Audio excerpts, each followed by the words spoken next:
એમ ભગવાને કંઈક આપ્યું હોય ને તો એ આપણા એકલા માટે નથી આપ્યું, આપણા માટે અનેક જીવાત્માઓ બનાવ્યા છે, એની માટે છે. સત્કર્મ કરવો, સારા કર્મ કરો. કોઈ ગરીબ માણસના દીકરાના પગની અંદર ચંપલ ન હોય ને પહેરાવી દો ને, એ તમારી ભક્તિ જ છે.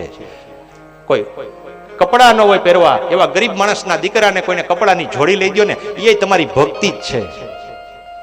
વૃક્ષ સુકાતું હોય ને એને પાણી તમે પાઈ દો ને, એ તમારી ભક્તિ છે. કોઈના કોઈ પ્રકારથી તમે ભક્તિ કરી શકો છો. ભક્તિ કરી એટલે હાથમાં માળા લઈ લેવી, કંઠી પહેરી લેવી, તિલક તાણી લેવું, દાઢી વધારી દેવી, એમ નથી.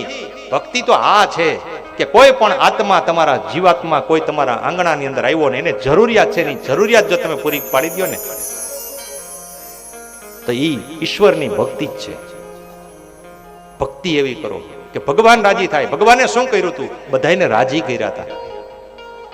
તો ભગવાનના જીવનની અંદર જે હતું ને, ગીતા, ગોપી અને ગાય, તો ગીતાજીના પઠન કરાય. આજ ગીતાજી તો લગ્નમાં બધાય દે, પણ એ પછી કબાટ ઉપર હોય. કોઈ દી જો કોઈ ખોયેલી હોય તો ન ખોલે. ગીતાજીની અંદર ભગવાને ઉપદેશ આપ્યો છે, જીવન જીવવાની પદ્ધતિ બતાવી છે.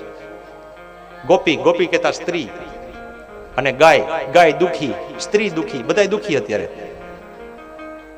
તો ભગવાને શાસ્ત્રની અંદર બતાવ્યું છે જેટલું બને એટલું. આપણાથી બધું ન થઈ શકે, આખા શાસ્ત્રમાં પુરાણોમાં બતાવ્યું છે એ બધું ન થઈ શકે, પણ આટલું થોડું ઘણું થઈ જાય ને તોય ભગવાન રાજી થઈ જાય. અંદરની ઈર્ષા કાઢી નાખો, કોઈના પ્રત્યેની ખરાબ ભાવના કાઢી નાખો. બસ કોઈનું ખરાબ સારું ન કરી શકો તો કાંઈ નહીં, પણ કોઈનું ખરાબ પણ બોલો માં. ધર્માદો ન કરી શકો તો કાંઈ નહીં, કોઈ ધર્માદો કરતો હોય ને એને રોકવાય જાઓ માં.